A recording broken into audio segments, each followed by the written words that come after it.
de los gases en proceso adiabático y esas cosas. Ok, buenísimo. Hicieron ejercicios. Sí, sí, sí. Bueno, gente, nosotros hasta dónde habíamos llegado. Habíamos visto potencial eléctrico completo. No, profe. No empezamos con carga eléctrica. ¿Cómo que no empezamos con carga eléctrica? Terminamos el capítulo 20 de la clase pasada, profe.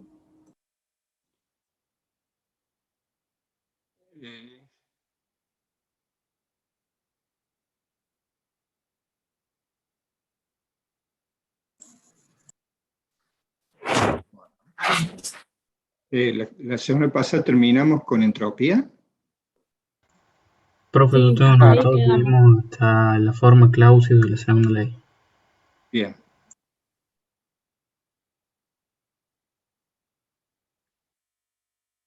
O sea que con carga eléctrica todavía no empezamos.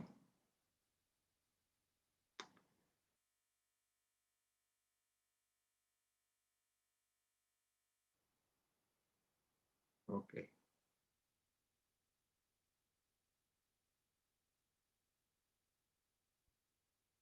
Tienen que buscar el material.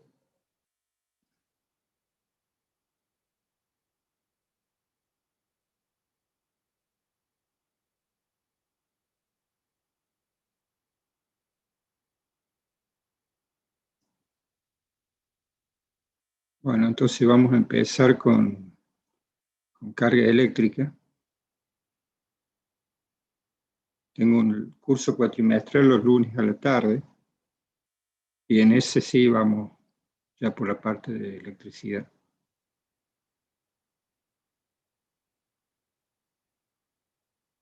Bueno, ¿qué les pareció entropía? ¿Se entendió? ¿No se entendió?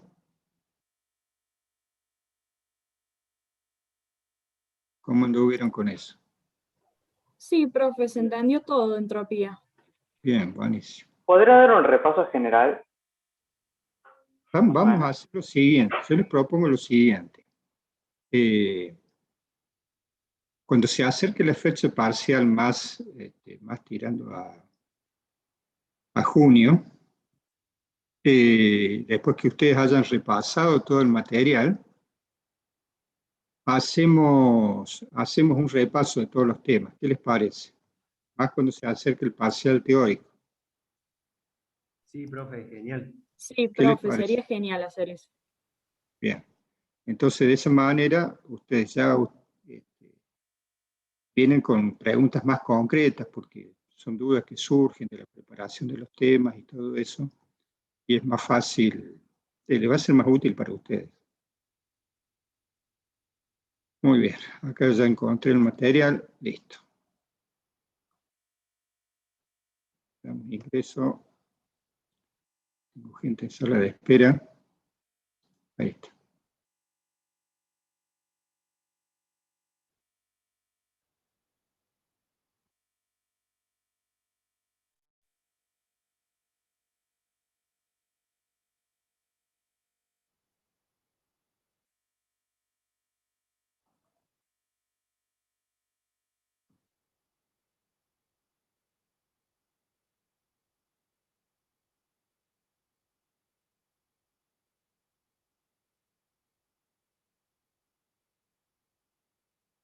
Bueno, entonces esto sería el capítulo 21 del libro, corresponde ya al bloque temático que considere el estudio de las cargas eléctricas y su efecto, bueno, y las diferentes aplicaciones. Desde el punto de vista de la carga eléctrica, vamos a ver toda la fundamentación, ¿sí? Pero un cachito que saco esto que me molesta. Ahí está.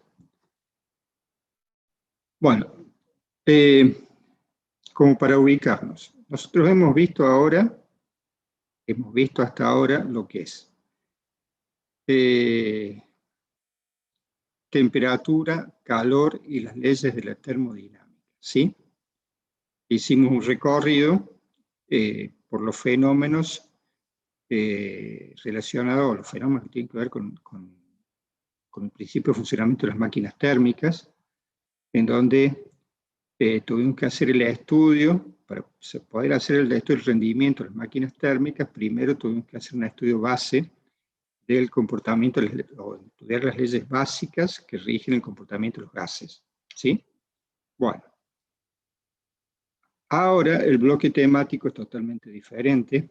Ahora nosotros vamos a empezar a ver el estudio de la electricidad. Ustedes conocen, por el desarrollo de la vida cotidiana, que muchos artefactos de la vida actual se mueven por electricidad, funcionan gracias a la electricidad. Se habrán preguntado qué es la electricidad. Ustedes saben que las cargas eléctricas viajan por los conductores, o mejor dicho, transportan energía por los conductores, y esa energía les llega a ustedes y permite hacer funcionar todos los tipos de dispositivos eléctricos. Para poder entender cómo es que las cargas eléctricas transportan energía, lo que necesitamos hacer es un estudio del comportamiento de las cargas eléctricas, de las leyes que rigen la interacción de las cargas entre sí, lo que da origen a lo que es el transporte de energía eléctrica, ¿sí? Todos sabemos que, ustedes ya lo han visto, seguramente han tenido química y lo han estudiado, ustedes saben que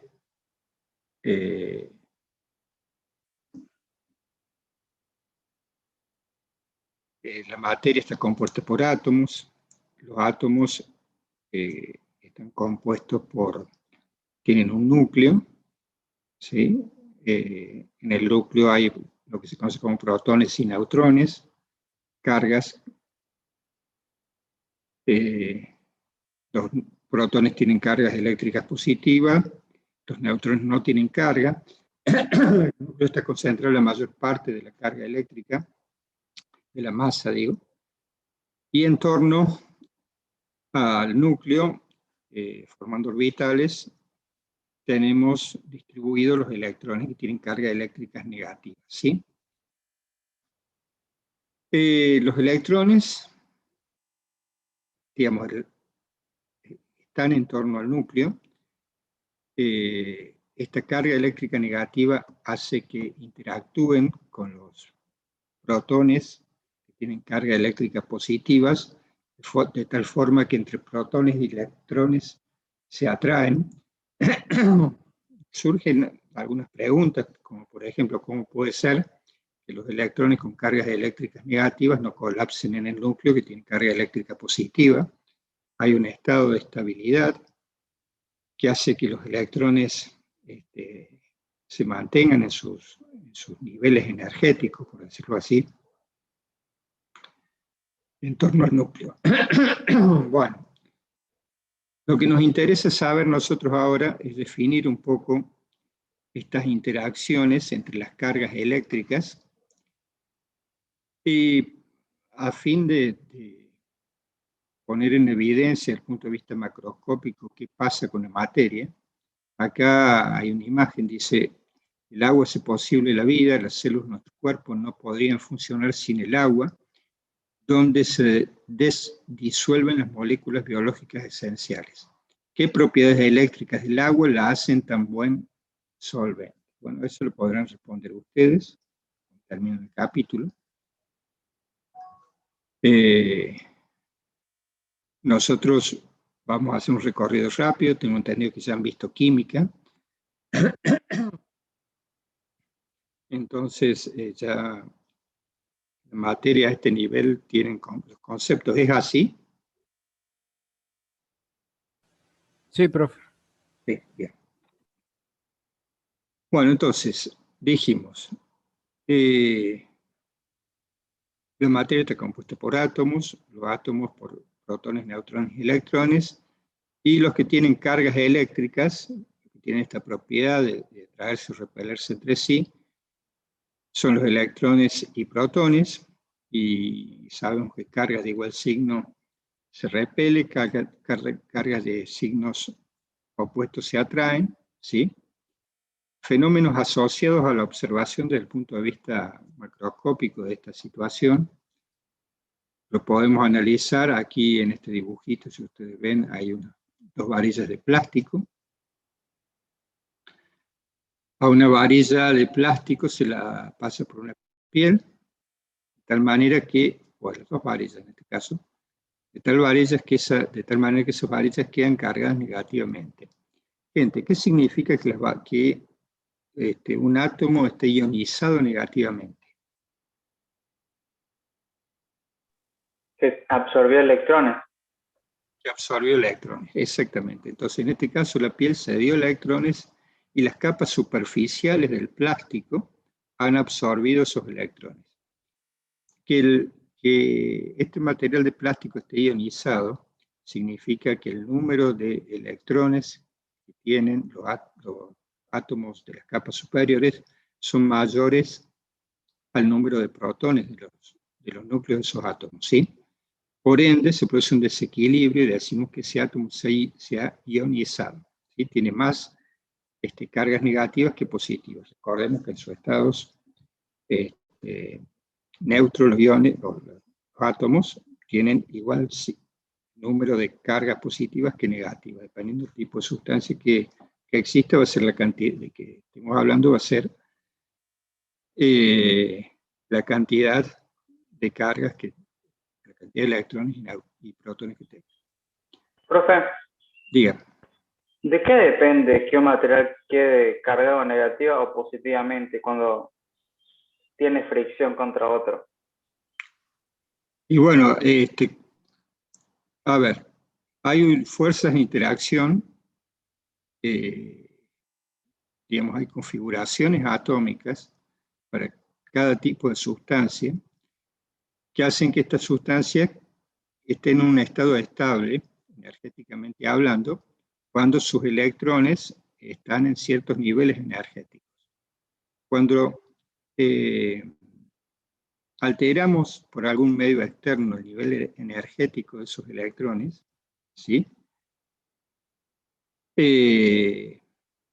Los electrones de las últimas capas que no están tan adheridas al núcleo pueden saltar a otro cuerpo, ¿sí?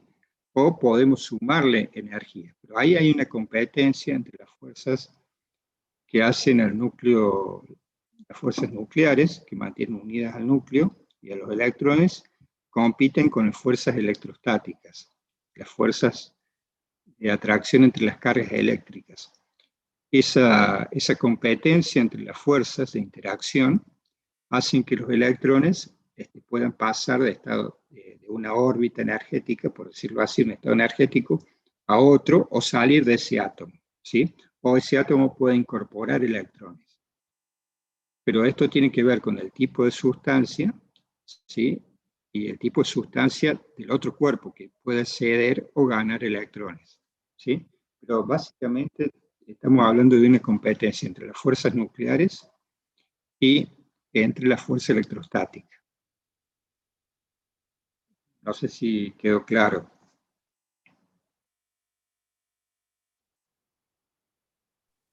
Sí, más o menos. ¿Sí?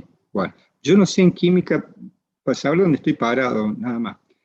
¿Hasta dónde vieron ustedes en esto de configuración atómica? ¿Vieron los modelos de Bohr, todo eso? Sí, es lo primero Sí. que vimos. ¿Sí? ¿Hasta qué llegaron? ¿Hasta dónde llegaron? Para tener una idea. Vimos Hasta todo. electrólisis. Electrólisis, ácido, base, baterías, Sí, pero antes de medio eso, ambiente. antes de eso, cuando vieron modelos atómicos. Hasta el modelo, el corpuscular, el cuántico, el último modelo vimos. Modelo actual. O sea que vieron el comportamiento del electrón como onda, ¿eso lo vieron? Sí. ¿Sí? Bien.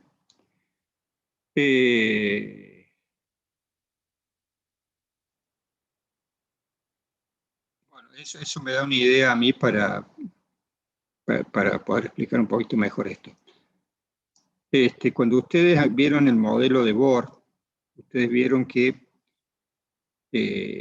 hay orbitales, digamos, Bohr explicaba ciertos orbitales posibles, planteando una órbita circular, y que esos orbitales posibles tenían que ver con la longitud de onda que surgía de aplicar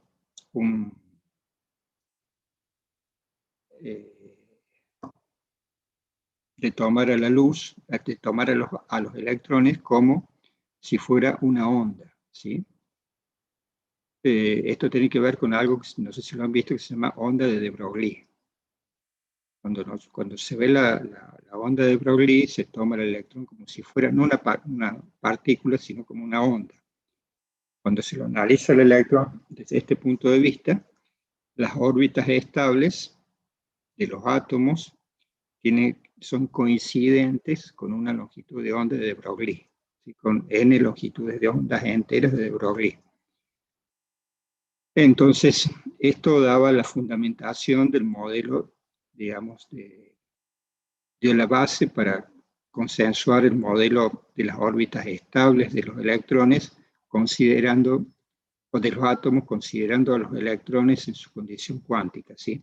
O sea, los electrones tienen dos comportamientos: un comportamiento corpuscular, porque tiene una masa asociada, y un comportamiento ondulatorio. Este comportamiento ondulatorio es lo que fundamenta las órbitas estables de los electrones, ¿sí? Es digamos, es como si vamos modificando esas órbitas estables para ciertos, cuando sumamos energía a un electrón, cuando gana energía o pierde energía, esas órbitas estables van cambiando su configuración, ¿sí? Pero tiene que ver este cambio de configuración con el estado energético del electrón, ¿sí?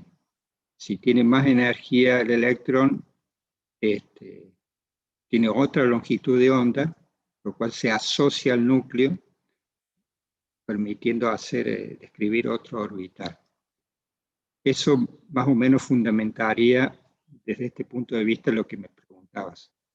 No sé si se entendió. ¿Vieron la fundamentación del modelo atómico desde este punto de vista?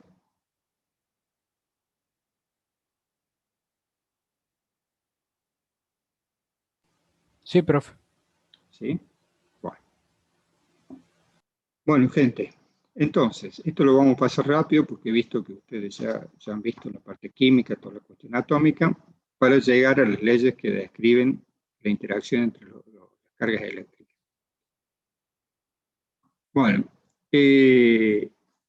otra sustancia, en este caso tenemos dos barras de vidrio, se pasan por una seda. La seda, ¿qué hace? Le roba electrones a las barras de vidrio, de tal manera que quedan ionizadas positivamente, ¿sí? Y si empezamos a jugar, podemos observar que las barras que se cargan de modo diferente, parece una fuerza de interacción entre estos cuerpos de atracción, pero esta interacción tiene que ver con los átomos superficiales, ¿sí? ¿A qué se debe esa interacción de los átomos superficiales? Sabemos que en la sustancia, observar este punto de vista, por ejemplo, el vidrio o el plástico, los electrones no tienen movilidad en ese medio porque es un medio aislante. Por ende, los átomos que pierden los electrones son de las últimas capas, ¿sí? Bueno, una aplicación de las fuerzas electrostáticas tiene que ver con la impresora láser. Partimos desde la zona de arriba, se impacta el láser sobre un tambor, ¿sí? El tambor se va cargando en la superficie, donde es impactado por el láser, se inducen cargas eléctricas, el tambor sigue girando, esas cargas eléctricas inducidas pasan por un rodillo que tiene tóner, entonces el tóner se pega, que tiene carga positiva, en la zona donde está ionizado el material, sigue el tambor girando y se deposita el tóner en un papel, pasa por unos rodillos para ciertas temperaturas donde se fija la tinta, el tóner, el papel, sigue el tambor girando, pasa por una lámpara donde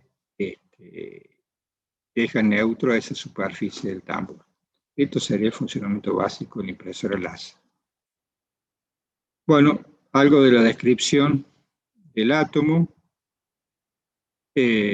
cargas eléctricas y estructura de la materia. Dijimos que el núcleo estaba conformado por protones y neutrones en igual cantidad. La mayor parte de la masa del átomo está concentrada en el núcleo. Lo podemos ver, protón y neutrón tienen una masa de 1,673 por 10 a la menos 27 kilogramos, 1,675 por 10 a la menos 27 kilogramos respectivamente, y el electrón, una masa mucho más chica, 9,109 por 10 a la menos 31 kilogramos. ¿Sí? Bueno, esto ya ustedes lo han visto. Sí, lo que significa que un átomo esté ionizado.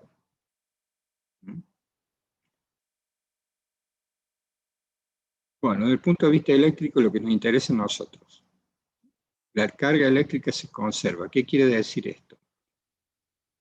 Que ante una interacción de un cuerpo con otros, donde tenemos movimientos de cargas eléctricas, sí o sí las cargas que salen de un cuerpo se depositan en otro, ¿sí? O sea que tenemos, si el sistema es cerrado, tenemos el mismo número de cargas, podemos tener interacción entre los cuerpos, interacción con movimiento de cargas, pero el número de cargas se conserva. La magnitud de la carga del electrón o del protón es la unidad natural de carga. N veces la carga del electrón o N veces la carga del protón hace la cantidad de carga que tenga un cuerpo determinado.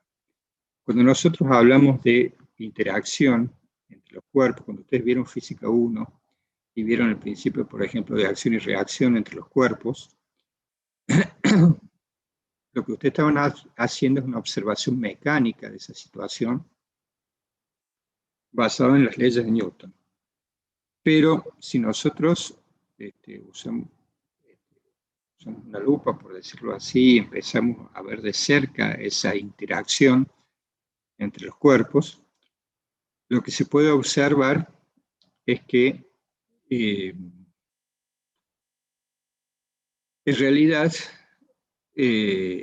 nosotros creemos, por ejemplo, que tocamos, estamos ahora en este momento, muchos estarán apoyados en un escritorio, en una mesa, sus manos, las manos interactúan con la mesa, sienten ustedes el contacto de la mano con la mesa, pero en realidad ustedes creen que están tocando la mesa, lo que están percibiendo es una interacción del campo electrostático de los electrones de los átomos superficiales de la mano que interactúan con los electrones de los átomos superficiales de la mesa, ¿sí? De tal manera que es poco probable que que se muevan cargas eléctricas, que la madera ceda cargas eléctricas, porque el juego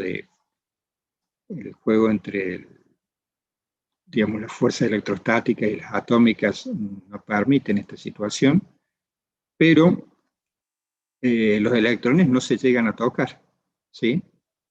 Lo que está pasando es que todos los sentidos del cuerpo humano están acondicionados para percibir esta situación de intercambio de fuerzas, de esta interacción entre las fuerzas eléctricas de las cargas, ¿sí? Las fuerzas electrostáticas entre los átomos son los que son, por decirlo así, este juego entre las fuerzas electrostáticas son los que mantienen unidos a los átomos. y los que le dan cuerpo a toda la materia tal como la conocemos. ¿Me siguen hasta ahí la idea? ¿Cómo están? No entiendo el ejemplo que dio. O sea, nosotros tenemos, o estamos apoyados sobre un cuerpo, pero Sí. no hay interacción de cargas, porque solamente estamos apoyados. Claro, suponte que fuera sobre una mesa metálica. O viste que muchas veces bajamos del vehículo, el auto, un día de viento norte seco, y bajas del auto y te da una chispa. Habrá pasado a muchos. Bueno, allí tienen una interacción porque hay un movimiento de cargas eléctricas, el auto, el vehículo y ustedes están cargados. ¿Por qué? Porque el viento le ha robado cargas eléctricas o ha depositado cargas eléctricas sobre el vehículo. Electrones, le ha sacado o ha depositado cargas eléctricas. Y cuando ustedes bajan el pie, apoyan el pie en el piso, ¿qué ocurre?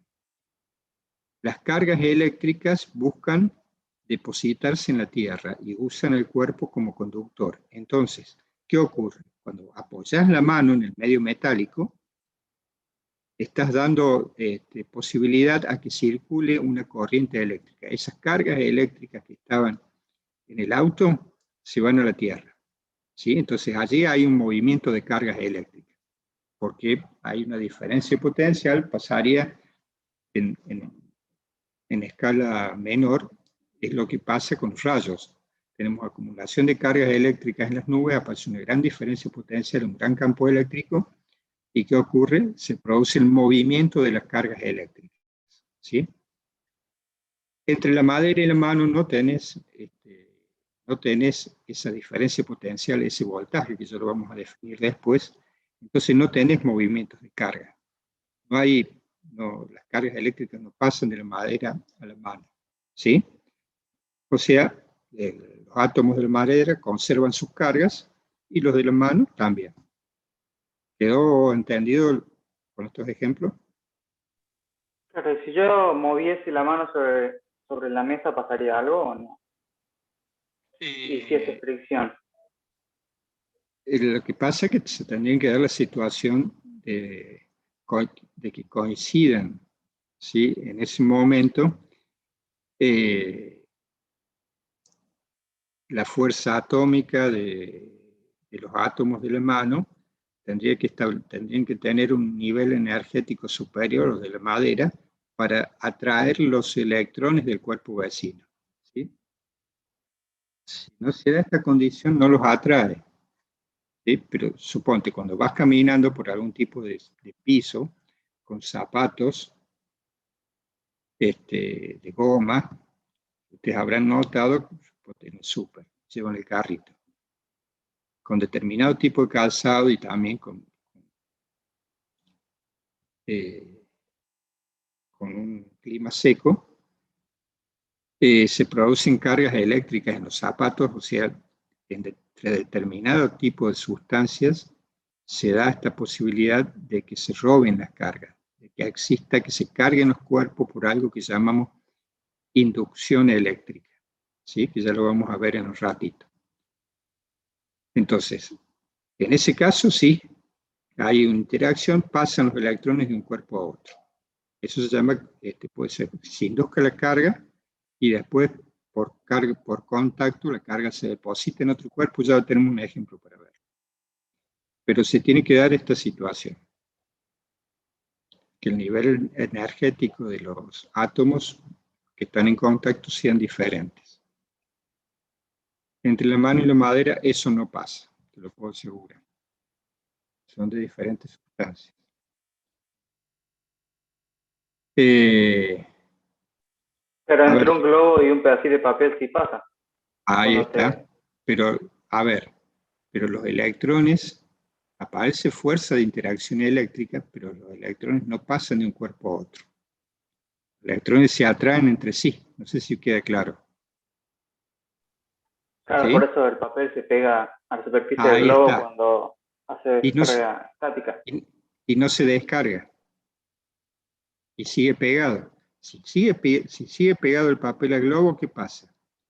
Quiere decir que existen entre esos dos cuerpos una fuerza de interacción eléctrica. Y cada átomo conserva sus propiedades de cargas eléctricas. Entonces, sigue actuando esa fuerza electrostática. Ya vamos a ver ahora otros ejemplos de cargas donde no pasa eso. ¿Sí? Pero lo interesante de todo esto, desde el punto de vista del ejemplo que planteaba al principio, es que el cuerpo humano se puede percibir la interacción de esta fuerza con otros cuerpos, ¿sí? Porque estamos adaptados para interactuar con el medio en que nos toca vivir. Entonces, esa presión que ustedes sienten cuando tocan un objeto, en realidad no están tocando el objeto, ¿sí? Lo que está pasando es que hay una interacción de los niveles de la energía que tienen los electrones de los últimos orbitales, interactúan con los electrones que tienen el otro cuerpo, ¿sí? Entonces, esa interacción, eso que ustedes sienten como fuerza, en realidad son campos eléctricos que están interactuando, ¿sí? Eso es lo que pasa a nivel atómico. No es que un electrón se toque con otro, o que el electrón de la mano esté tocando el núcleo del átomo de la madera. Eso no pasa, ¿sí? No se tocan las cargas eléctricas. Lo que está pasando es una interacción entre fuerza electrostática.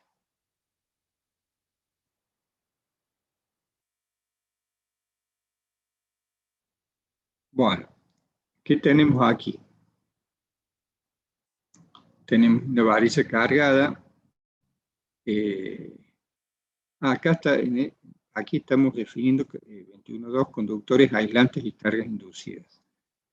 Para poder entender un poquito mejor el funcionamiento de toda la electricidad, vamos a hacer primero una primera aproximación a lo que es los materiales conductores y los materiales aislantes, ¿sí?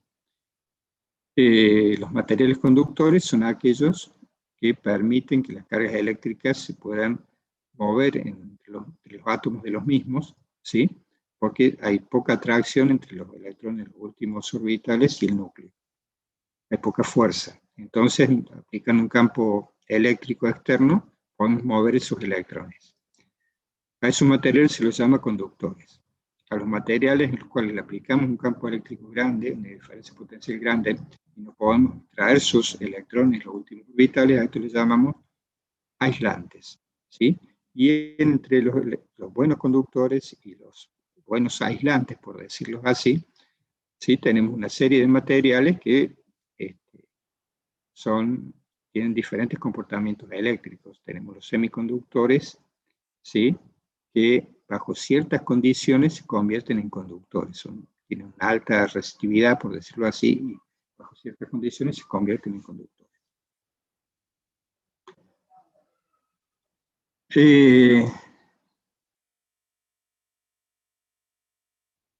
Bueno, esto es lo que nos interesa a nosotros. Entonces, sabemos qué pasa con las cargas eléctricas en determinados materiales. Los metales generalmente son buenos conductores. Y los aislantes, por ejemplo, el vidrio y el plástico, son buenos aislantes. Vamos a ver ahora el fenómeno de carga por inducción. Vamos a suponer que tenemos una esfera metálica, está soportada por un soporte aislante al piso. Venimos con una varilla con carga negativa, la acercamos a la esfera. El movimiento de las cargas eléctricas en una superficie metálica, debido a la interacción entre las cargas, en este caso negativas de la barra, ¿qué hace? Como las cargas negativas entre sí se repelen, las cargas de la barra no se pueden mover en la barra, ¿sí? Pero en el metal los electrones sí se pueden mover, se desplazan.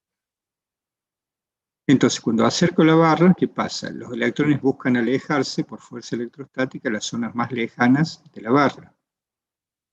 A este movimiento de cargas se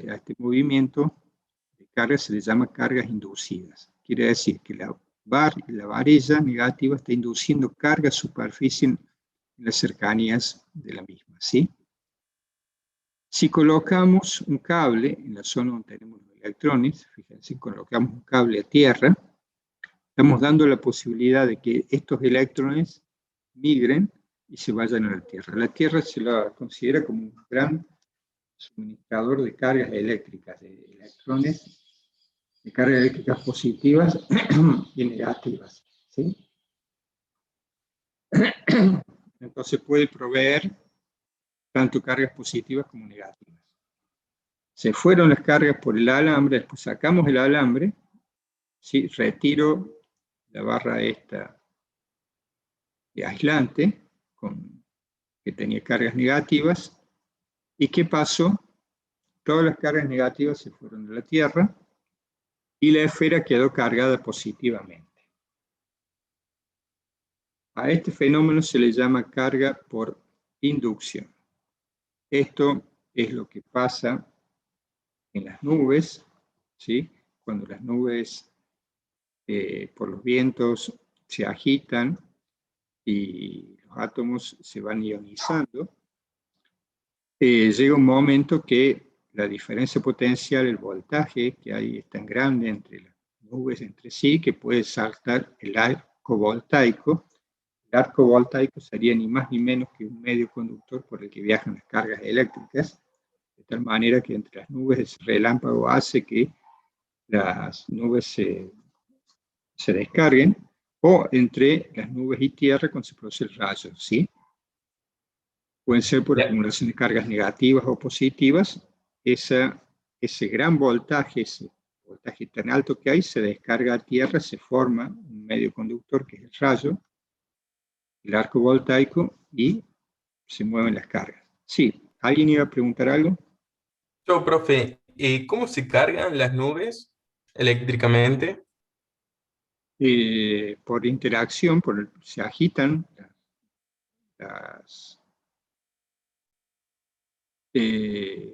los vientos agitan las nubes de tal manera que lo mismo que vimos recién en el ejemplo de las barras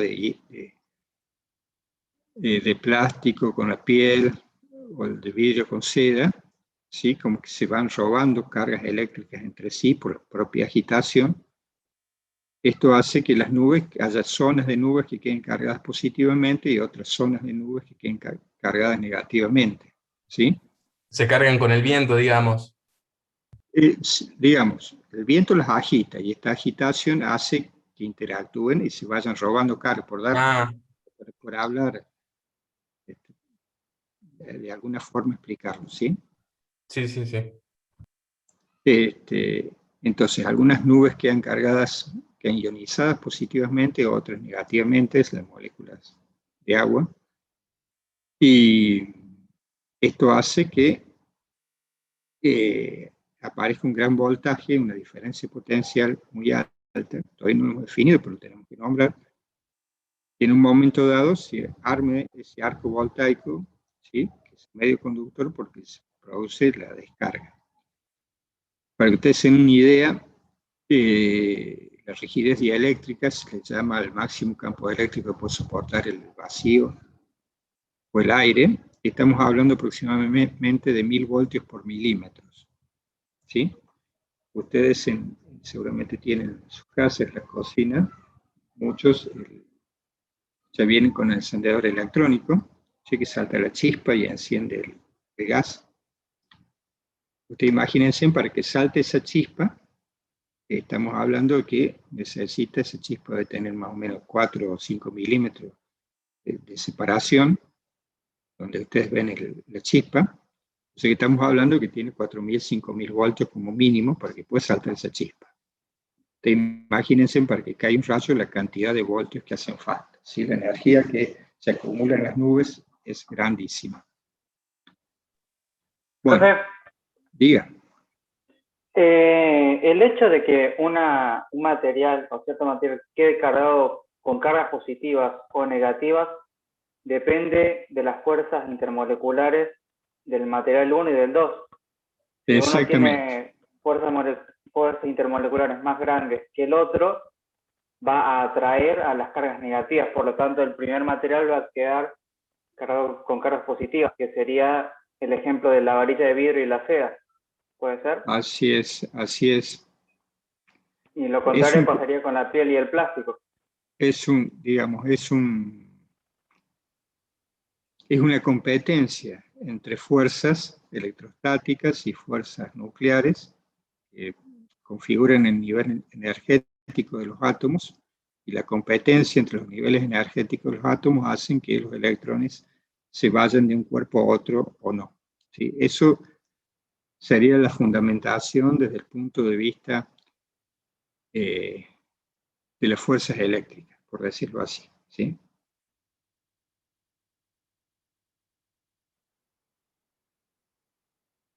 Bueno,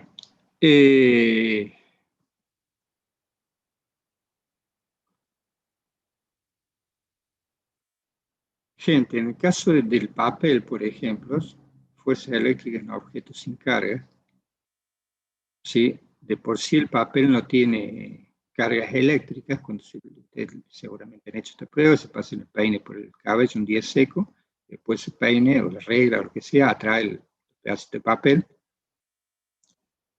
Fíjense en el fenómeno que se da en las moléculas del material aislante, ¿sí? Si bien los átomos, los electrones no se pueden mover en el material aislante, ¿qué está pasando?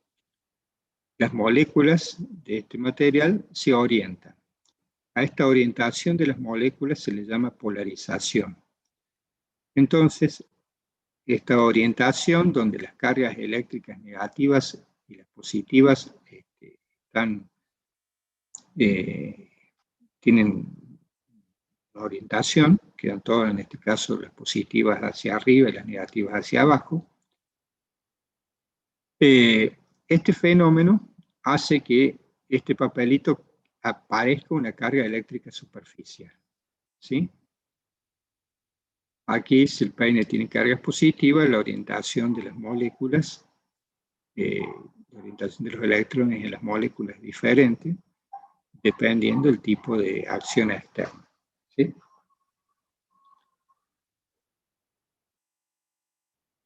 Bueno, entonces lo que hicimos hasta ahora fue una descripción macroscópica de las observaciones de los fenómenos eléctricos, sin entrar en una descripción de tipo microscópica, ¿sí? Simplemente lo que estuvimos haciendo es observar el fenómeno eléctrico con algunos experimentos cualitativos, ¿sí?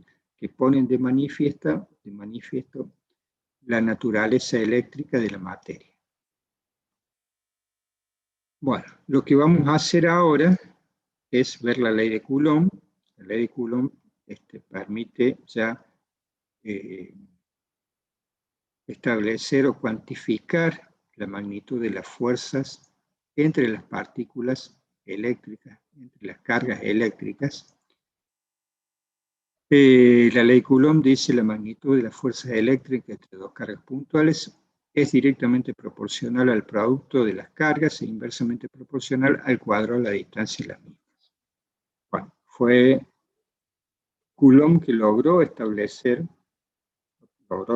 esta ley que permite predecir la magnitud de las fuerzas. Si ustedes se fijan, esto que tenemos aquí es una balanza de torsión. La balanza de torsión permite, en este caso, determinar las fuerzas entre las partículas.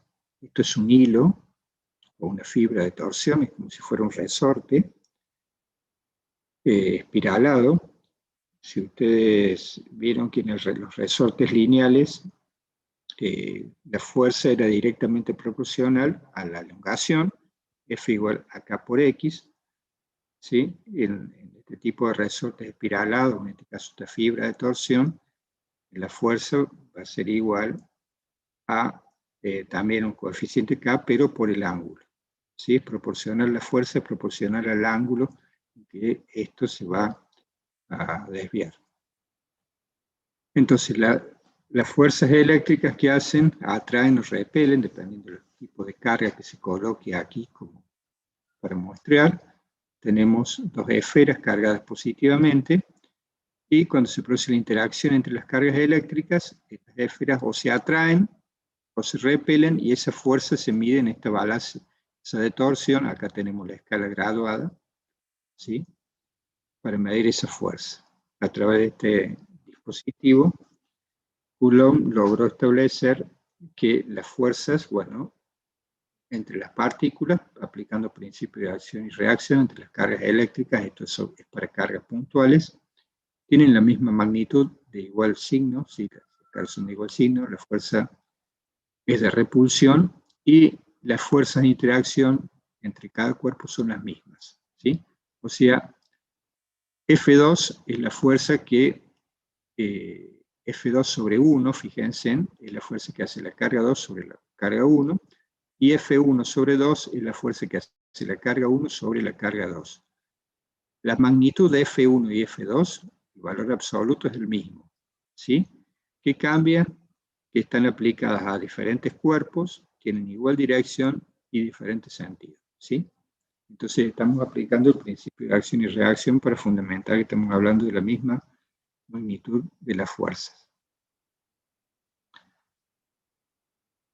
Bueno, la ley de Coulomb entonces dice que la fuerza es igual a K, la constante eléctrica, por Q, el valor de cada carga, Q1, Q2, dividido la distancia que le separa al cuadrado.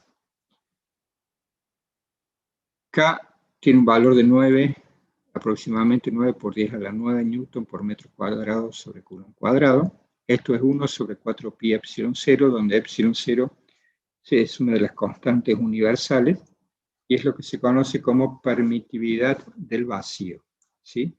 Es una forma de caracterizar el comportamiento eléctrico de las sustancias.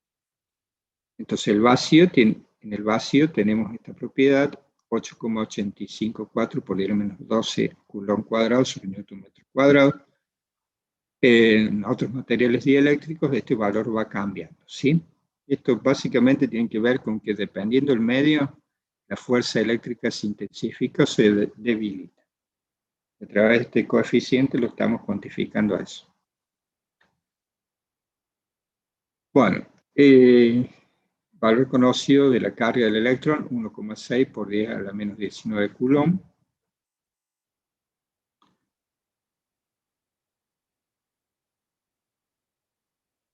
Bien. Profe, Aquí, ¿dijo que dependiendo del medio, la fuerza eléctrica se intensifica o debilita?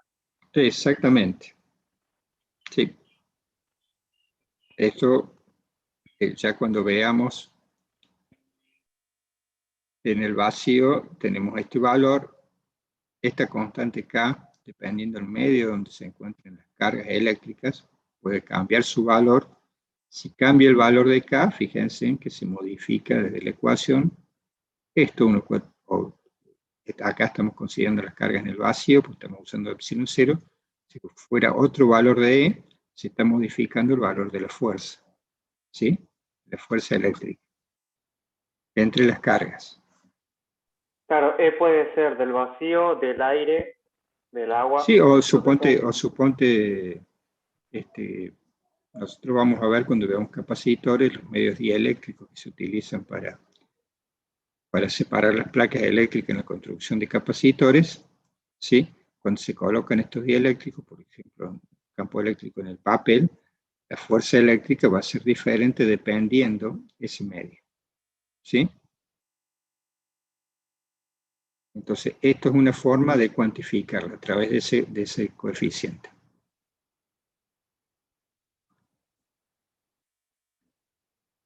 Bueno, este ejemplo, vamos a ver otros ejemplos mejores. La ley de Coulomb nosotros la planteamos para determinar la interacción entre cargas puntuales. Esto quiere decir que vamos a considerar como que toda la carga eléctrica está concentrada en una pequeña esfera, ¿sí? Entonces, desde ese punto de vista, aplicamos la ley de Coulomb, pero generalmente en naturaleza no tenemos dos esferas solamente para analizar las fuerzas, sino que tenemos un conjunto de cargas puntuales o la carga eléctrica distribuida a través de algún tipo de superficie, ¿sí? Entonces, nosotros vamos a empezar a estudiar ahora la interacción entre cargas eléctricas pero cuando tenemos más de dos cargas. ¿Sí? Cuando tenemos una carga es simple, aplicamos ley de Coulomb, lo vemos aquí en este ejemplo, aplicamos ley de Coulomb y hacemos un análisis vectorial para determinar las direcciones de las fuerzas. ¿Sí? No hay mucha complejidad en esto. Pero cuando ya tenemos más de una carga eléctrica, como en este ejemplo, tenemos una positiva, otra positiva y una negativa, y queremos analizar la fuerza resultante sobre la carga, por ejemplo, Q3, tenemos que aplicar lo que se llama principio de superposición de fuerzas. Entonces, ¿qué vamos a hacer? Vamos a analizar la interacción entre la fuerza 1 sobre 3, ¿sí? Voy a utilizar esto.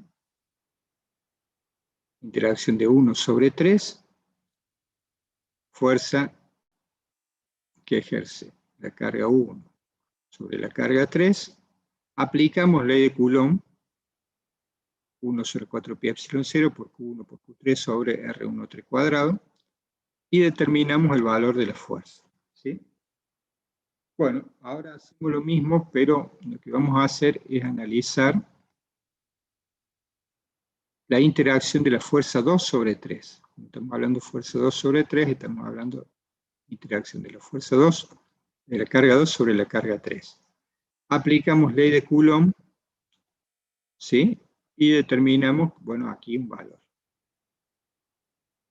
Bien, tenemos dos interacciones, F1 sobre Q3, Q2 sobre Q3. Lo que vamos a hacer ahora es una suma vectorial, ¿sí? Para determinar la fuerza neta que actúa sobre la carga 3. Si analizamos los signos de las cargas, ¿sí? Nosotros podemos ver que Q1 y Q3 son negativos, son los dos positivos, por lo tanto las fuerzas de repulsión. Quiere decir que F1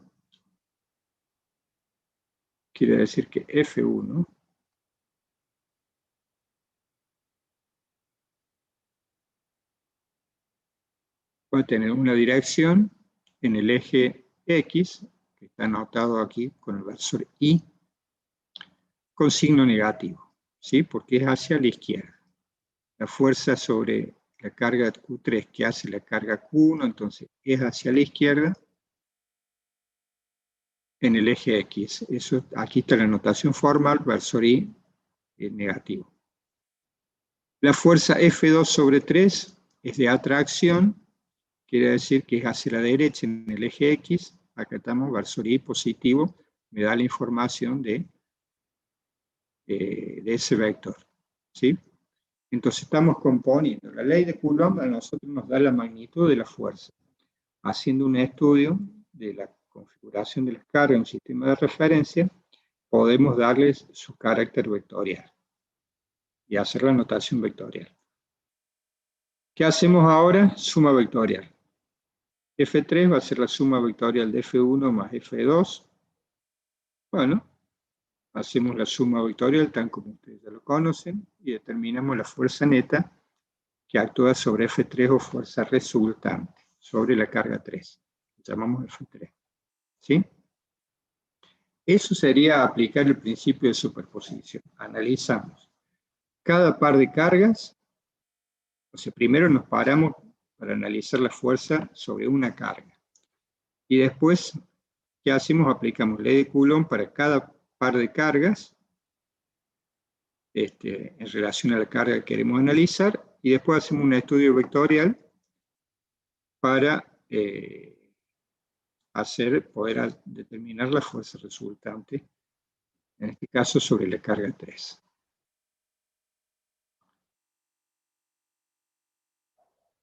¿Estamos, gente? ¿Está ahí? ¿Se entiende? Profe, F3 sería la fuerza de repulsión. ¿Entre quién? No. Estamos aplicando, dijimos que estamos aplicando principio de superposición de fuerzas. Cuando ustedes vieron en mecánica, física 1, ¿sí? Cuando vieron segunda ley de Newton, o cuando vieron estática, ¿sí? Ustedes vieron que tenían que determinar una fuerza resultante que actuaba sobre un cuerpo. Cuando ustedes determinaban esa fuerza resultante, ¿qué hacían? Si era un bloque que estaba colgando del techo, ¿qué hacían? Analizaban la tensión y el peso. Hacían la suma de fuerzas igual a masa por aceleración, si eso estaba quieto, ¿sí? La sumatoria de fuerzas te daba 0, y ¿qué estabas analizando? La fuerza sobre el bloque. ¿Está? Bueno, aquí nosotros estamos analizando la fuerza sobre la carga 3. Sobre la carga 3, ¿qué tenemos? Tenemos una fuerza de repulsión hacia la izquierda y una fuerza de atracción de la carga Q2 hacia la derecha. La suma de estas dos fuerzas me va a dar la fuerza neta, me va a dar la dirección hacia donde la carga, si están dadas las condiciones, se puede mover. ¿Se quedó explicado? Sí, profe. Gracias. Perfecto.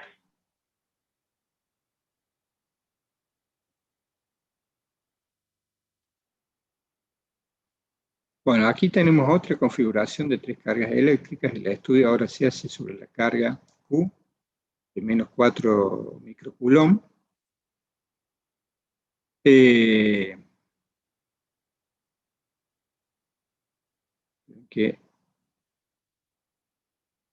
sobre esta carga, entonces tenemos una fuerza de repulsión. A ver, son las 3 positivas. Busco flechita, acá está. Son 3 cargas positivas. Entonces, primero analizamos entre Q1 y Q. Aparece una fuerza de repulsión que es esta F1Q. ¿Sí? La fuerza que hace la carga 1 sobre la carga Q. Analizamos ahora la fuerza que hace la carga Q2 sobre la carga Q. Acá está. ¿Sí? Entonces, la fuerza resultante sobre la carga Q, o sea, hacia dónde intentaría moverse esta carga dadas las condiciones, ¿a qué sería igual? A la suma resultante de estas dos cargas, estas dos fuerzas. Hacemos la suma vectorial y eso nos da la fuerza resultante. En el ejemplo este es muy simple. Son iguales las distancias, fíjense, en el eje vertical. Tenemos 0,3 para arriba, 0,3 para abajo. Bueno, hacia la derecha 0,4. Aquí si hacemos por trigonometría todo el análisis, podemos determinar los ángulos, podemos determinar el ángulo alfa. ¿Sí? Entonces, la suma vectorial de estas dos fuerzas nos da la fuerza resultante. Profe, una pregunta. Bien. ¿Esto es un contexto particular solo para entender la ley de Coulomb? En la vida real y en el medio ambiente no se va a dar que hay 3 cargas positivas así, ¿no es cierto? Claro, esto es simplemente, a ver, vuelvo a lo que dije al principio. Cuando vimos la máquina térmica, necesitamos estudiar las leyes básicas de los gases para poder entender y para poder reducir las ecuaciones del rendimiento, ¿sí? Sin esto, ese estudio no lo podríamos haber hecho. Bueno, aquí también tenemos que hacer un estudio básico de la interacción entre las cargas eléctricas para poder después, a partir de todo esto, hacer una serie de definiciones de leyes y ecuaciones que me permitan explicar el fenómeno eléctrico. ¿Sí? Claro, gracias, profe. Bueno, pero obviamente todo esto lo tenemos que saber. Desde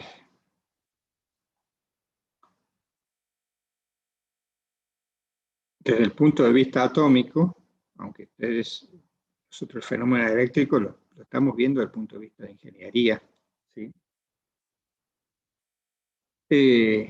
Obviamente que cuando se se entra en otros campos disciplinarios que tienen sí el estudio de las cargas eléctricas a nivel atómico o subatómico.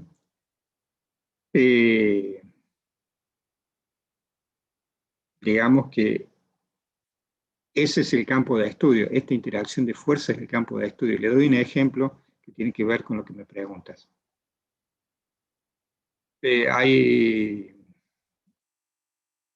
Hay un fenómeno de interacción entre un fotón y un electrón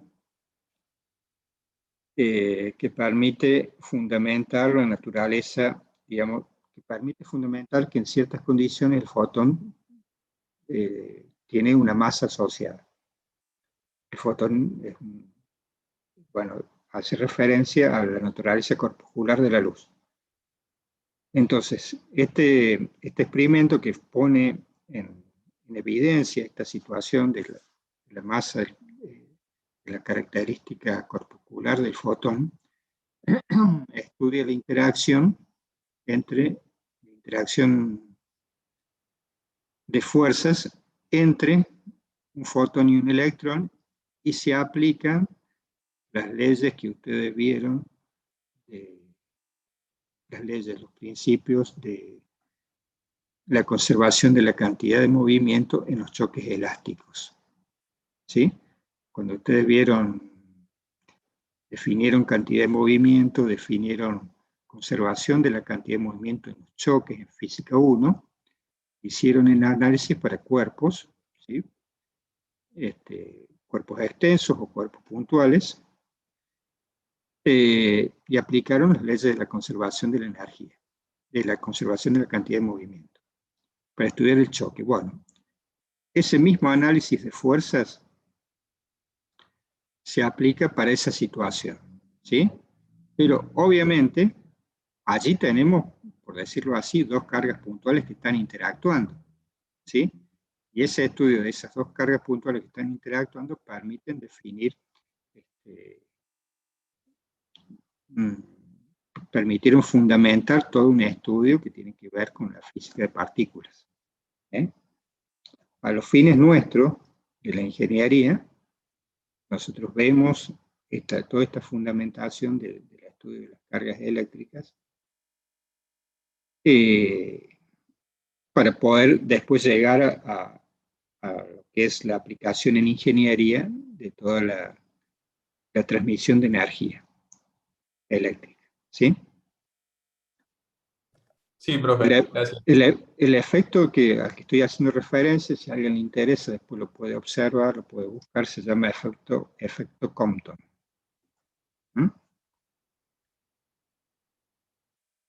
Bueno, gente, entonces, aquí aplicamos principio de superposición de fuerzas, sumamos las dos fuerzas y nos da la fuerza neta. Aquí las fuerzas, cuando hacemos la proyección por método analítico, fuerza la F2, proyectamos en el eje Y y en el eje X. Lo mismo hacemos con la fuerza 1, proyectamos sobre el eje X y sobre el eje Y. Las fuerzas sobre el eje Y son iguales, de signos opuestos, se cancelan cuando hacemos suma vectorial por el método analítico, y la fuerza sobre el eje X nos va a dar la fuerza resultante en el eje horizontal. ¿Sí? Eso es ni más ni menos que suma vectorial. No tiene por qué tener complicaciones. Bueno, gente, como se decía recién, nosotros ahora estudiamos, definimos lo que son las cargas eléctricas, definimos lo que es el comportamiento entre las cargas eléctricas, vimos algunos ejemplos, algunas situaciones, hicimos un análisis cualitativo de interacción entre fuerzas, de interacciones eléctricas entre cuerpos extensos. Nos fuimos al mundo atómico, vimos el electrón como una carga puntual, vimos que la carga estaba cuantizada, o sea que un cuerpo cargado va a tener n veces la cantidad de carga del electrón o del protón, que esos electrones pueden, en realidad, dependiendo de los cuerpos de las sustancias que estemos estudiando, esos electrones se pueden mover en esa sustancia. Este cuerpo le llamamos, a estas sustancias le llamamos buenos conductores, ¿sí? Y cuando el electrón no se puede movilizar por ese medio, le llamamos aislante. A ese medio le llamamos aislantes, ¿sí? Y sabemos que los cuerpos se pueden ionizar, o sea que los átomos, si es un material aislante, los átomos superficiales se pueden, en algunas sustancias se pueden polarizar, ¿sí? O sea, quedan todos orientados en la misma zona de la superficie, de tal manera que se forma una carga superficial. Ese método le llamamos inducción. Cuando acercamos una carga eléctrica a ese cuerpo, tenemos el método de carga por inducción. Por conducción o por contacto es cuando hay un contacto entre los cuerpos, ¿sí? Ese sería, por ejemplo, también el caso que vimos cuando alguien se baja del vehículo. Bueno, eso era una observación de todo fenómeno físico que tienen que ver con la naturaleza eléctrica de las sustancias. Desde el punto de vista ya microscópico, analizamos el comportamiento de las cargas eléctricas opuestas se repelen, cargas eléctricas opuestas se atraen, cargas eléctricas del mismo signo se repelen. Definimos la magnitud de esta interacción con la ley de Coulomb para cargas puntuales, ¿sí? O sea, para pequeñas esferas, para pequeñas cargas o para esferas que tengan una forma particular, ¿sí? Para cargas que tengan una forma esférica, por decirlo así, podemos también aplicar la ley de Coulomb. Bueno, y después vimos el análisis de cómo aplicar la ley de Coulomb para varias cargas puntuales, ¿sí? Bien, ahora, ¿qué vamos a hacer? Vamos a hacer otra definición. Vamos a hacer la definición de algo que se conoce como campo eléctrico, ¿sí? Campo eléctrico y fuerzas eléctricas. Ahora vamos a empezar a estudiar lo que es el campo eléctrico.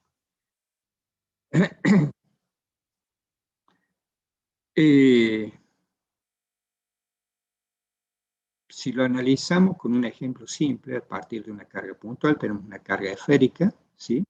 Fíjense que aquí está dibujada una esfera y también la vamos a considerar como si fuera una carga puntual. Aparece desde ahora en más, cuando hablemos de Q sub 0, estamos hablando de una carga de prueba puntual positiva, ¿sí? Una carga exploradora. Venimos con una carga exploradora, la colocamos cerca de la carga A, el punto B, el punto P, digo, y cuando colocamos la carga de prueba aparece una fuerza F0, que la podemos estudiar por ley de Coulomb. Sin embargo, si yo saco la carga Q sub 0 en el punto P, puedo decir que en ese punto hay una perturbación eléctrica originada, esa perturbación eléctrica, por la carga A, de tal manera que si colocamos una carga de prueba puntual positiva en el punto P, en ese mismo punto va a aparecer algo que se llama campo eléctrico. Va a aparecer una fuerza eléctrica, ¿sí?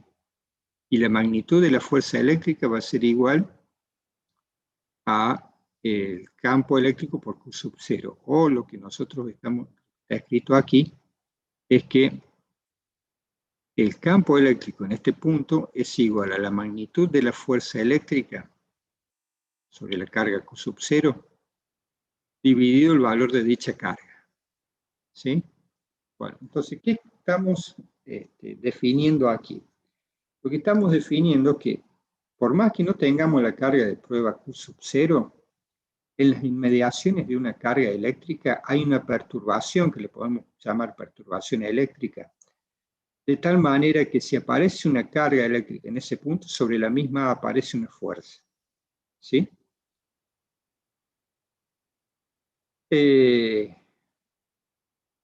Leemos la definición: la fuerza eléctrica sobre un cuerpo cargado es ejercida por el campo eléctrico que otros cuerpos cargados origina. Para que se den una idea y ampliando un poquito más el concepto como para que se entienda mejor. Denme un cachito, ya estoy con usted. Como para que se entienda mejor. Cuando estoy hablando de una perturbación eléctrica, estoy diciendo que esta zona, en esta zona, donde el punto P específicamente aquí, se aparece una carga eléctrica, sobre la misma aparece una fuerza. Este campo eléctrico sobre la zona es estacionario, esta perturbación es estacionaria, pero esa perturbación, ese campo eléctrico, bajo ciertas condiciones puede viajar en el espacio o en el vacío y puede llegar a otras zonas. ¿Sí? Esa perturbación puede viajar. Ejemplo, la radio de FM. Una emisora de radio tiene una antena. Esa antena produce una perturbación en las inmediaciones de la misma. Esta perturbación eléctrica no solo se queda ahí en la zona, sino que esa perturbación viaja, llega a la antena del receptor de FM, y en la antena del receptor de FM, ¿qué hace? Ese campo eléctrico que llegó aplica una fuerza sobre las cargas eléctricas libres en el conductor de la antena, y esa perturbación, esa fuerza que aparece sobre la carga eléctrica es captada por, bueno, los dispositivos electrónicos. Entonces, a ver, lo que estamos hablando de que la perturbación eléctrica, el cambio eléctrico, es una realidad física. En este caso es estacionario, carga estacionaria, un campo eléctrico estacionario, pero bajo ciertas condiciones esa perturbación eléctrica, ese campo eléctrico puede viajar en el espacio y puede perturbar electrones en otros medios, ¿sí? En este caso la antena del medio receptor, de la radio receptor. Perturba los electrones, o sea, en esa zona produce una movilidad de esos electrones por la fuerza aplicada, y eso es captado por el mismo circuito, y bueno, allí tenemos la transferencia de energía, ¿sí? Entonces, el campo eléctrico aquí es igual, en un punto P, al valor de la fuerza que aparece sobre la carga de prueba, puntual positiva, dividido el valor de la carga. Entonces, nosotros analizamos y definimos el campo eléctrico con una carga de prueba sub 0 positiva, ¿sí? Pero si aplicamos en el punto una carga negativa, ¿qué va a pasar? La fuerza eléctrica sobre la carga ahora va a ser entrante, va a ser el sentido opuesto, ¿sí? Gente, ¿se entendió lo que expliqué? No sé quién preguntaba. Yo le preguntaba si la definición que dio sobre campo eléctrico era que en las inmediaciones de una carga aparece un campo en el cual, si se le acerca una carga de prueba, va a aparecer una fuerza de atracción o repulsión según la carga de la misma. Exactamente, sí, señor. Cría Así como es. un radio. Bien, sí. Es Es toda una zona, constante, ¿no? es toda una zona, ya lo vamos a definir mejor ahora, es toda una zona en la cual ustedes colocan una carga y sobre esa carga aparece una prueba, una fuerza, ¿sí? Permiso, profe, si me deja Diga. rayar la pantalla. Diga. Más o menos así, crearía como un radio, y de acuerdo si la carga es positiva, va a repulsarla, y si es carga negativa, va a traerla con la misma magnitud. Exactamente, sí, señor. ¿Listo? Esto Gracias. es para una carga de prueba puntual positiva, ¿sí? Ya vamos a ampliar el concepto para diferentes situaciones. Bueno. Profe, ¿por qué E tiene la misma dirección? Ahí está, buena pregunta. Como está definida en términos, fíjense, ustedes, nosotros dijimos que la fuerza por ley de Coulomb entre las cargas eléctricas es K por Q sub 0 en este caso, todo esto dividido R al cuadrado. ¿Sí? Eso sería la fuerza eléctrica.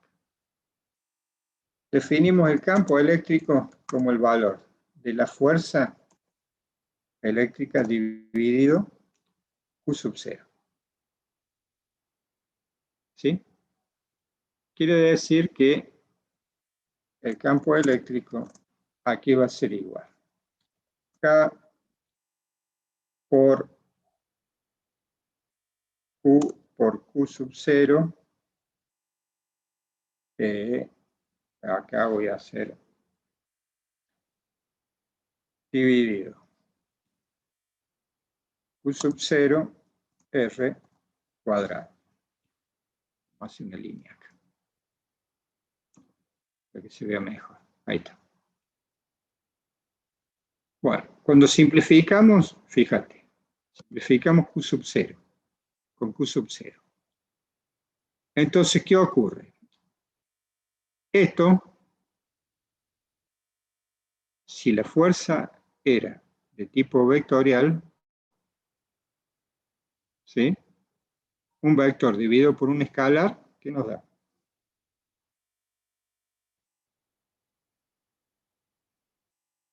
Álgebra. ¿Un vector más chico? Un vector, otro vector. Y ese vector que les da, cuando ustedes dividen un vector por un escalar, ¿se modifica la dirección y sentido del vector? No. No. Ahí está. Entonces, el campo eléctrico va a ser un vector que en el punto P va a tener la misma dirección y sentido que tendría las fuerzas que actúan sobre una carga Q sub 0 en ese punto.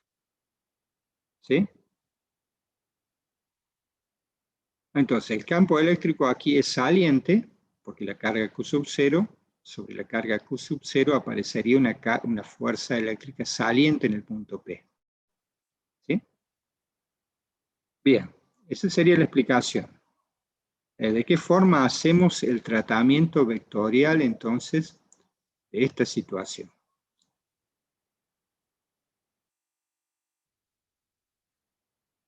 Tenemos el valor de la F0, dividimos por Q sub 0, tenemos el valor del campo eléctrico, de la magnitud del campo eléctrico, y ahora le damos el carácter vectorial. Para poder hacer cualquier aplicación, si dijimos que el campo eléctrico era un vector, tenemos que hacer una notación vectorial. Entonces, ¿qué vamos a hacer? Por ley de Coulomb, ¿sí? Por ley de Coulomb, estoy buscando el marcador aquí.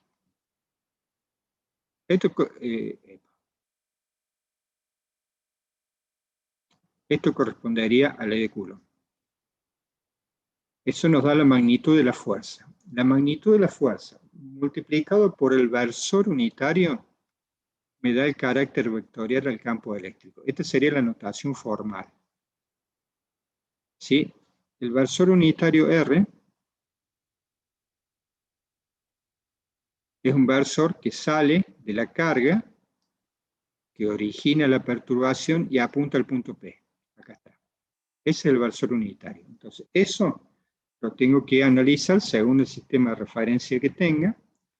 ¿Sí? Defino el versor R en ese sistema de referencia, y una vez que defino el versor R, lo multiplico por el módulo del campo eléctrico y le estoy dando el carácter vectorial al campo eléctrico.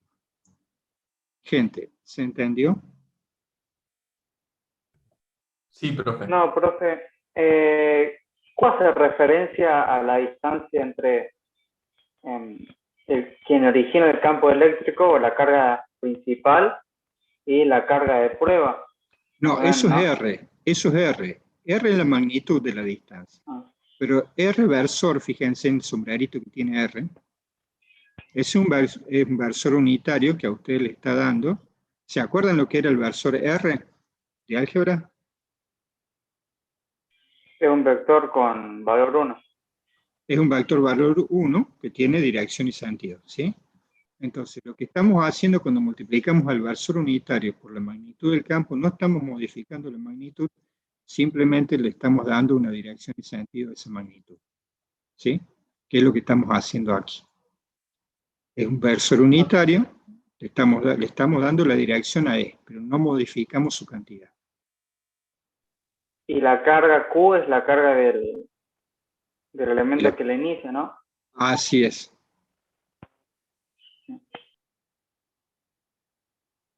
Bueno, fíjense. Entonces, si venimos con la carga de prueba exploradora Q sub 0 y nos vamos parando en diferentes lugares, en las inmediaciones, como el campo eléctrico depende de la distancia, de la recíproca de la distancia al cuadrado, fíjense en ustedes, mientras más nos alejamos, ¿qué va a pasar? La magnitud disminuye de E. Pero en este caso, E siempre es radial y saliente para una sola carga puntual. E es radial y saliente de la carga. Si la carga que estamos generadora es una carga negativa, el campo es radial y entrante. ¿Por qué? Porque el signo menos de esta carga, cuando lo multiplicamos por el menos 1, te modifica el sentido del campo eléctrico. Bueno, entonces esta sería una configuración de un campo eléctrico, ¿sí?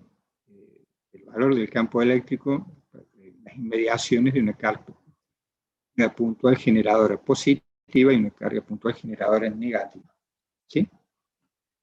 Bueno, gente, los demás, ¿cómo están? ¿Se entiende hasta aquí? Claro, ahora entendí, profe, por qué donde usted empezó a explicar, la carga generadora era positiva y siempre E portaba, si la carga puntual era positiva o negativa, la dirección del campo era saliente. Exactamente, pues depende de la carga que origina. Gente, los demás, ¿cómo están? Sí, se entiende, profe. ¿Sí? Sí, profe, se entiende. Bueno, ¿necesitan un recreo? ¿No necesitan un recreo? ¿Seguimos? Hagamos un recreito para cambiar la hierba al mate o algo así. Bueno, ¿los demás? Seguimos hasta Sí, las 2 y profe, cuarto, vendría ¿eh? bien. Seguimos hasta las 2 y cuarto, ¿eh? Bueno, sigue esto en pantalla, 5 minutitos y vuelvo. Desconecto el micrófono, nada más.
Bueno, gente, aquí estamos nuevamente.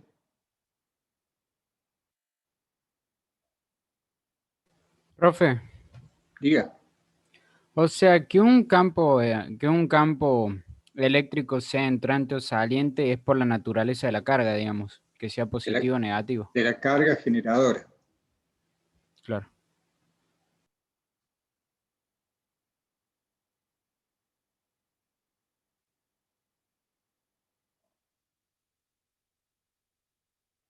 Bueno, aquí hay un análisis, una aplicación, esto sugiero que lo vean. Esto es simple para una carga puntual, aplicar ley de Coulomb, no tiene dificultades, ¿sí? Analicen el punto P.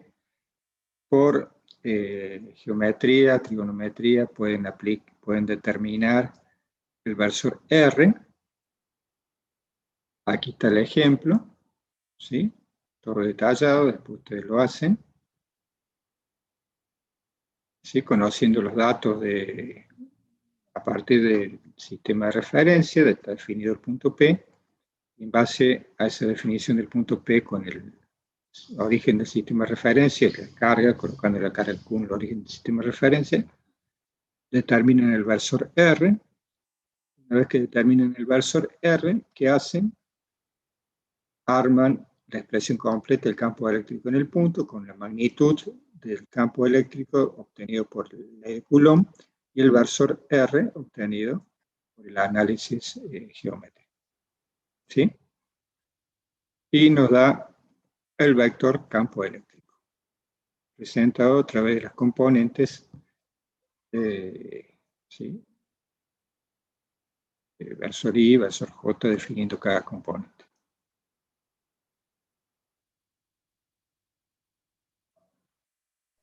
Profe, ¿qué es E a la 0, E0 en la fórmula? Al lado de ¿A dónde? 4pi.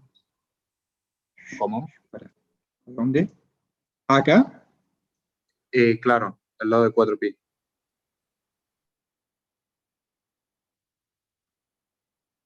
Eso lo explicamos hace un rato. ¿Estaba cuando lo explicamos? No. Sí, sí, me acuerdo que era la fórmula de Coulomb, creo, pero no me acuerdo que era E0. ¿Se acuerdan que habíamos dicho que cada material tiene una permitividad y esa permitividad, ¿qué hace? Altera el funcionamiento eléctrico, por decirlo así, de esa Claro, zona. claro. ¿Mm? Es un dato que depende de cada material. Así es. El medio Listo. en que se encuentra la carga. Listo, listo. Gracias. Bueno, fíjense, gente. Aquí tenemos una configuración de cargas que generan un campo eléctrico uniforme, plano. Tenemos dos placas cargadas, una positiva y otra negativa. En esas placas cargadas se genera un campo eléctrico. Fíjense, cuando eran cargas puntuales solamente, ¿sí?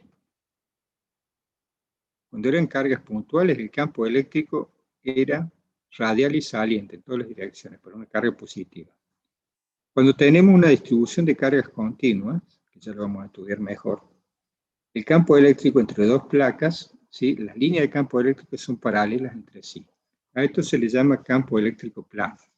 Si en ese campo eléctrico plano colocamos una carga de prueba, en este caso una carga negativa, fíjense, en las cargas negativas de arriba van a repeler ese electrón y las de abajo lo atraen. De tal manera que la fuerza que va a experimentar esa carga va a ser igual a que a menos E, el valor de la carga eléctrica, por el campo eléctrico.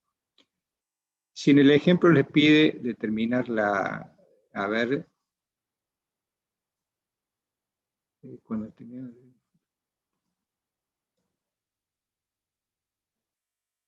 Bueno, aquí está analizando todo. Aquí está. Pide la aceleración,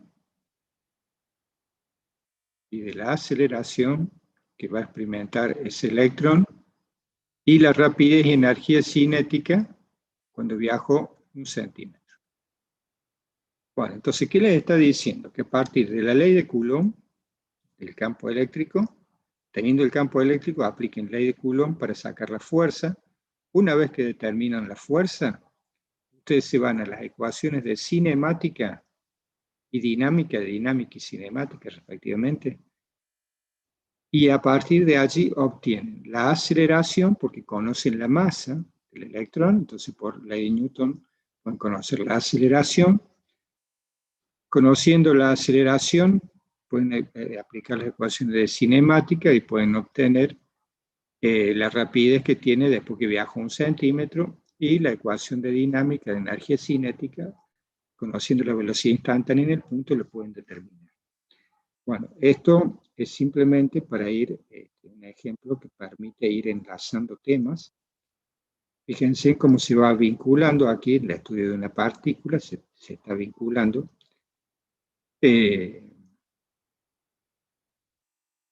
Estamos aplicando ley de Coulomb, estamos aplicando segunda ley de Newton, estamos aplicando los conceptos de cinemática, ¿sí? Todo eso para estudiar, en este caso, el movimiento de una partícula. ¿Por qué es importante esto?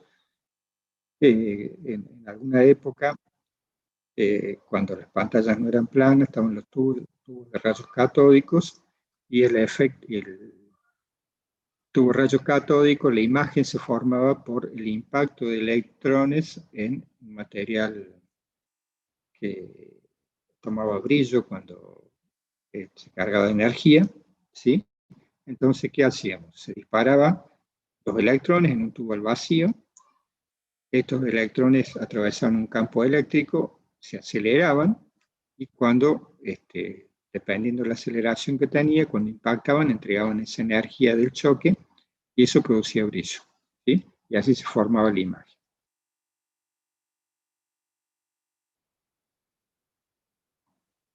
Bueno, aquí está todo el análisis de lo que básicamente les comentaba. Superposición de campos eléctricos, lo mismo que hicimos cuando estudiamos las fuerzas eléctricas en un punto, ¿sí? Sí, esto lo podemos fundamentar desde el punto de vista analítico. Sacamos, si estamos analizando varias cargas que están generando un campo eléctrico en un punto P, ¿sí? Y la carga de prueba Q sub 0 en el punto P es la misma. Entonces, ¿qué hacemos? Aplicamos ley de Coulomb, sacamos factor común Q sub 0, y nos queda que el campo eléctrico en el punto va a ser la suma vectorial de los campos eléctricos producidos por las diferentes cargas generadoras. E1, E2, E3 hace referencia a diferentes cargas generadoras de campo eléctrico en dichos puntos. A ver, ahora lo vemos mejor en un gráfico. Aquí tenemos dos cargas generadoras, Q1 y Q2, que generan campo eléctrico en el punto P. Entonces, ¿qué hacemos? Aplico ley de Coulomb y determino el vector campo eléctrico debido a la carga Q2 en el punto P. Lo mismo hago para carga Q1 en el punto P. Y después, ¿qué hacemos? Suma vectorial. Y obtenemos el campo resultante en el punto P debido a la acción de dos cargas generadoras.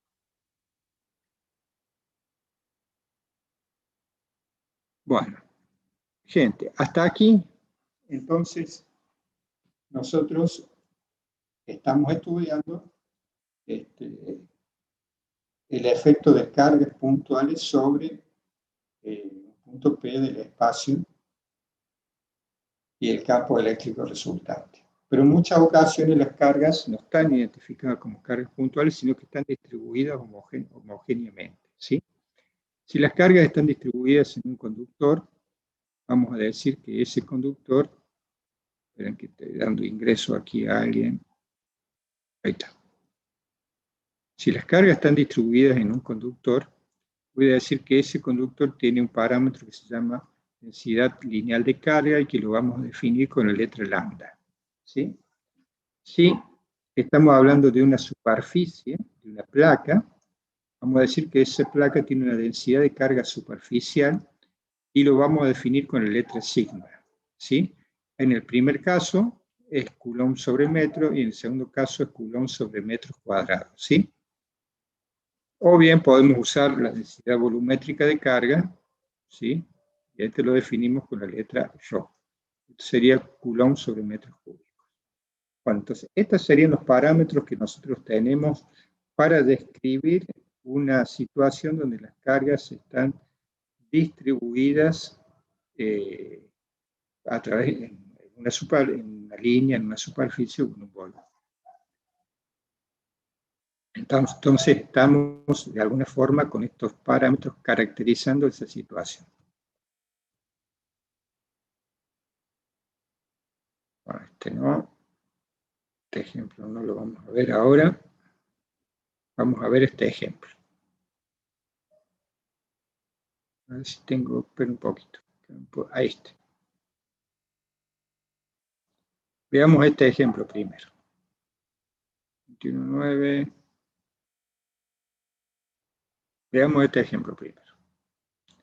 Bueno, entonces aquí, digamos, el desafío sería, ¿de qué forma podemos, utilizando las herramientas que tenemos, que es la ley de Coulomb, de qué forma podemos determinar el campo eléctrico en un punto P debido a la acción de las cargas distribuidas en una línea? ¿Sí? Aquí tenemos la línea I, está referenciada en el eje vertical de un sistema de coordenadas cartesianas. Esto se presenta de esta forma a los fines de simplificar el análisis. Entonces tenemos que la carga está distribuida homogéneamente a lo largo de toda esta línea conductora y cada tramito de conductor tiene asociada una cantidad de cargas que la expresamos como diferencial de Q. Esa pequeña cantidad de carga, esa pequeña diferencial de Q, lo podemos analizar aplicando el modelo de la ley de Coulomb para cargas puntuales. Es como si esto fuera una pequeña carga puntual, y en esta pequeña carga puntual, ¿sí?, yo determino el campo eléctrico en el punto P debido a esta pequeña carga puntual. Entonces, asumiendo esa situación, puedo decir que tengo pequeñas cargas puntuales distribuidas a lo largo de todo el conductor. Y esas pequeñas cargas puntuales las voy a llamar diferencial de Q. Gente, ¿me siguen hasta allí? Yo me perdí, profe. ¿Los en demás? el ejemplo. Yo también, profe, no entendí mucho. Bueno.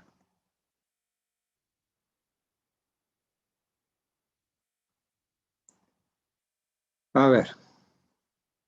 Vamos a hacer otro dibujito acá. Supónganse que tenemos una sola carga puntual, ¿sí?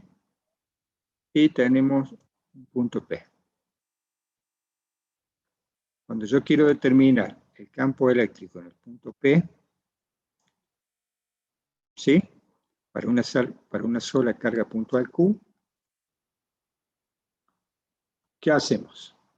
Aplicamos ley de Coulomb, ¿verdad? O sea, esto va a ser E sub P, campo eléctrico en el punto P.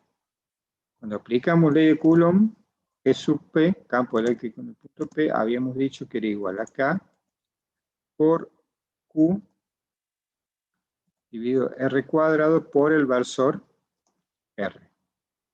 ¿Sí? Ya termino de hacer el dibujito aquí.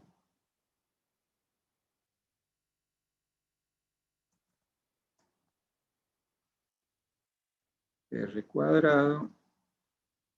Ahí termino con el dibujito.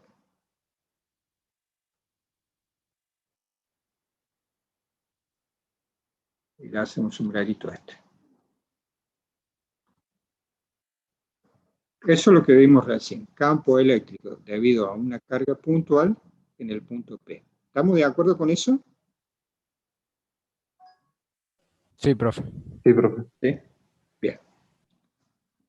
Bueno, ahora el desafío es el siguiente. Cuando decimos que tenemos cargas distribuidas en algún cuerpo, para entender de qué forma aplicamos la ley de Coulomb, vamos a usar geometrías simples. Vamos a usar una geometría de una línea recta cargada de una superficie plana cargada y de un volumen, ¿sí?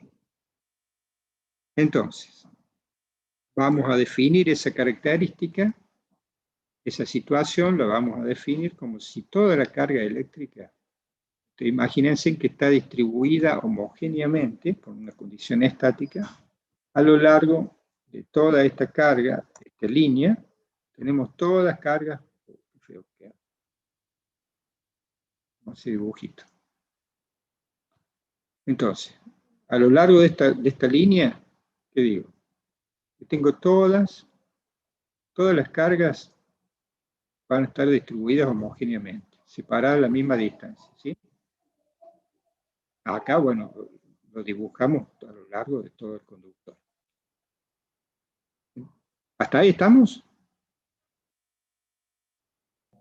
Sí, profe. Sí. ¿Sí?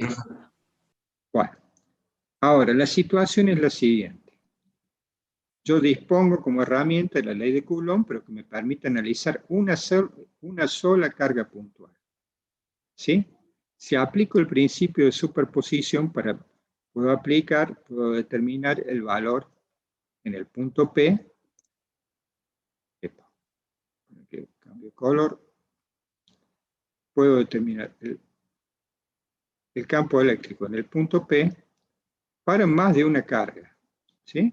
Eso, acá tengo Q1, lo que vimos recién, Q2, así sucesivamente. Entonces, ¿qué hacemos? Aplicamos el principio de superposición y puedo, a ver, esto más o menos así, si todas son cargas positivas, ¿sí? Sumo los tres campos resultantes en el punto, los tres campos en el punto debido a Q, Q1, Q2 y obtengo el campo eléctrico resultante, ¿sí? Bueno, pero en un conductor tengo muchas cargas puntuales, una cantidad enorme de cargas separadas a muy poca distancia. Entonces, ¿qué vamos a hacer? Vamos a aplicar el análisis matemático para que nos ayude a resolver esta situación, ¿sí? Porque aplicar, sumar cada carga, hacer el campo resultante para la sumatoria de todas las cargas, de cada carga, digo, es muy engorroso. Total, no lo podemos hacer. Entonces, vamos a recurrir al análisis matemático. Tenemos el punto P. Entonces, ¿qué vamos a hacer? Separamos el conductor en pequeños tramitos, ¿sí?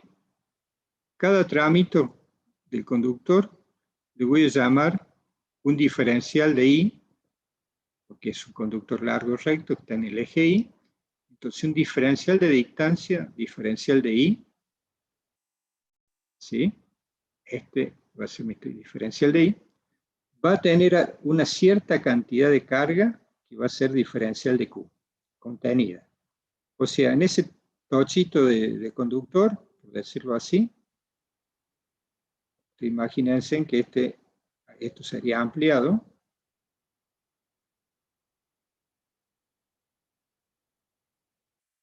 ¿Sí? Profe, Ese sería el diferencial de I. Diga. perdón que le interrumpa, ahora a las 12 tenemos clase de inglés. ¿A las 12 o'clock? Sí. Bueno, hagamos una cosa. ¿No es Pensaba dar 12:05 el horario? porque nosotros deberíamos terminar la clase, en realidad nuestra clase termina 12:15, me parece, o 12:05.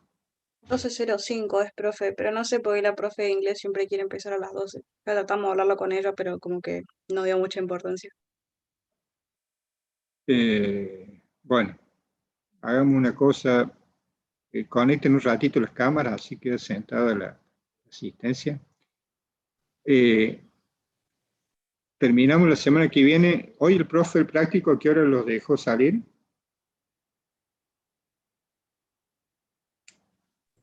2:30. 2:40. Bueno, entonces sí. la semana que viene empezamos un ratito antes. ¿Sí? Esta clase no la grabó, ¿sí? Ah, no le grabé. Profe, ahí yo estoy entrando con el celu porque en la cámara no, en la compu no tengo cámara, ¿me puede aceptar? Bueno, no le grabé a esto. De todas maneras les voy a subir en el otro curso que di, tengo la siesta, ya este tema lo di, así que les voy a subir esa clase. Espero que no les moleste, pero no la grabé. Es la misma. ¿Sí? Empieza a grabar ahora para tener la asistencia. Sí. Ustedes avísenme, a veces se me olvido de grabar con todas las cuestiones estas informáticas. Bueno, gente, entonces la semana que viene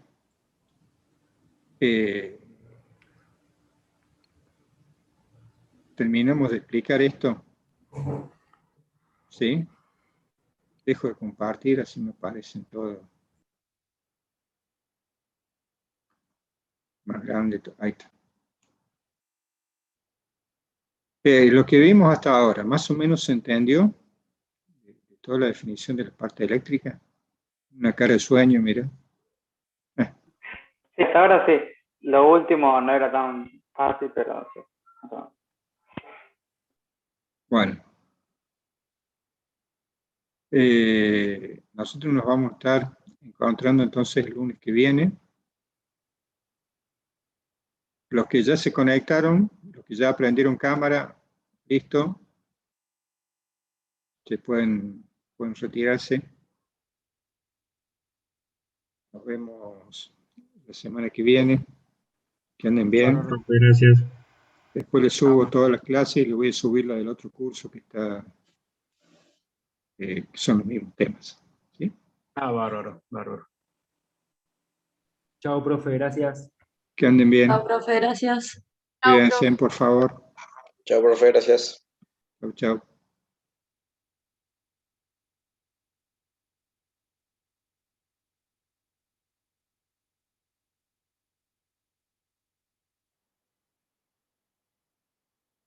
Nos vemos. Chau, chau. No hay problema. Traten de ir procurando una cámara para, por el tema del parcial y esas cosas. ¿Sí? Bueno, gente, nos vemos.